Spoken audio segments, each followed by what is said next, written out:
জয়গুরু, সবাইকে জয়গুরু, বন্দে পুরুষোত্তমম। তো পরম প্রেমময় শ্রী শ্রী ঠাকুর বললেন যে আমাদের জীবনে কেন ভগবানের এত প্রয়োজন, এত দরকার।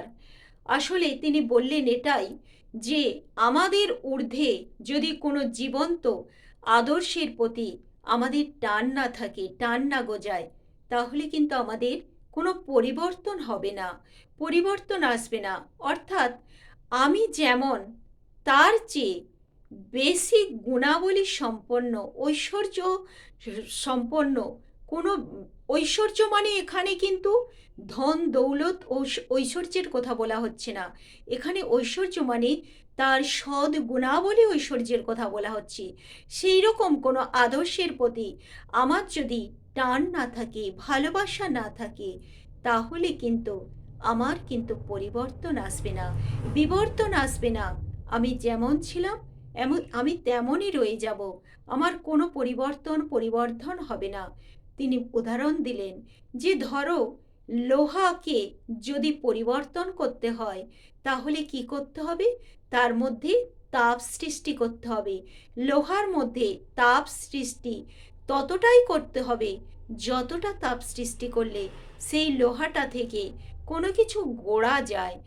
কিংবা এই যে সোনা থেকেও যে গয়না তৈরি হয়, তার জন্যও কিন্তু বিশেষ পদ্ধতি, সরাসরি কিন্তু সোনা থেকে গয়না হয় না।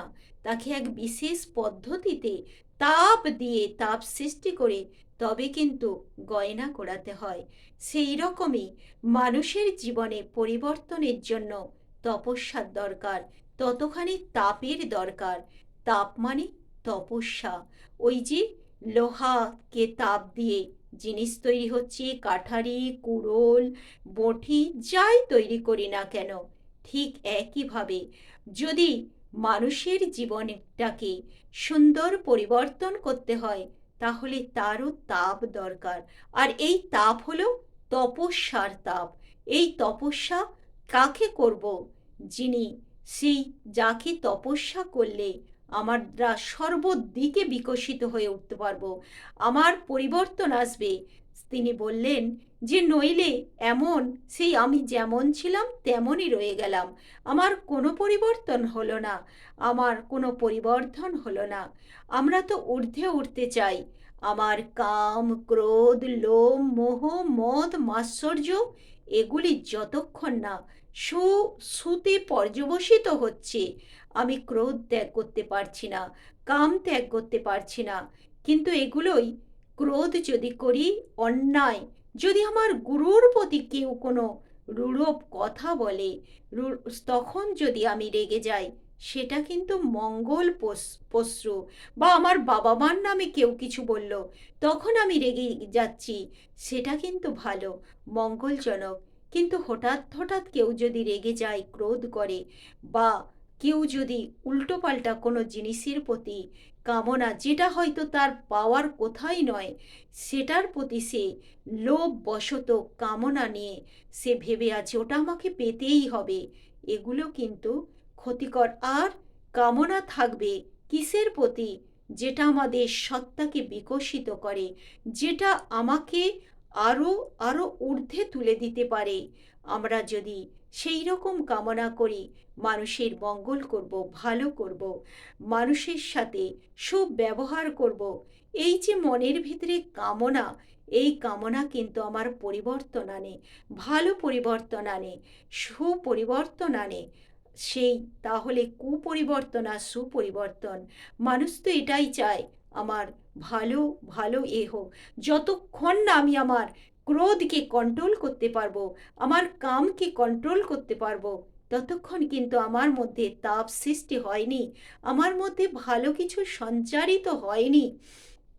আমি যতই ঠাকুর ঠাকুর করি, ঈশ্বর তো এটাই চান যে আমি কতটা আমার কাম, ক্রোধ, লোভ, এগুলোকে নিয়ন্ত্রণ করতে পারছি।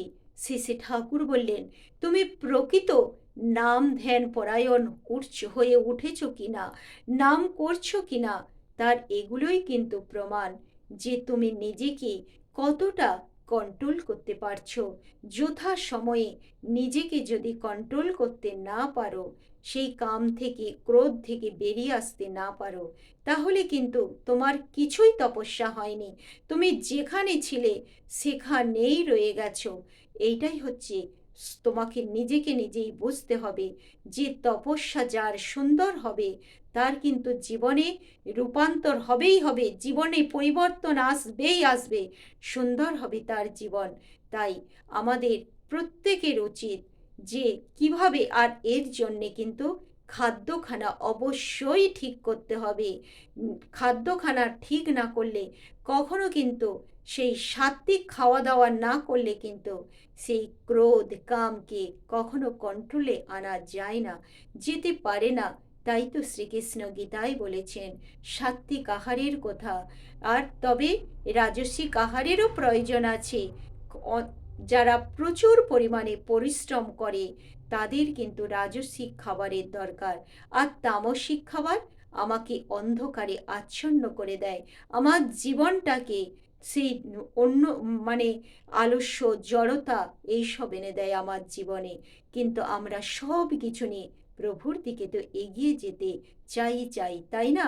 তাই আমরা অবশ্যই এই তপস্যার সময়ে নাম ধ্যান পরায়ণকালে খাদ্যখানাটাও ঠিক করে চলব আমাদের জীবনে সুপরিবর্তন আনার জন্যে। জয়গুরু, সবাইকে জয়গুরু, বন্দে পুরুষোত্তমম।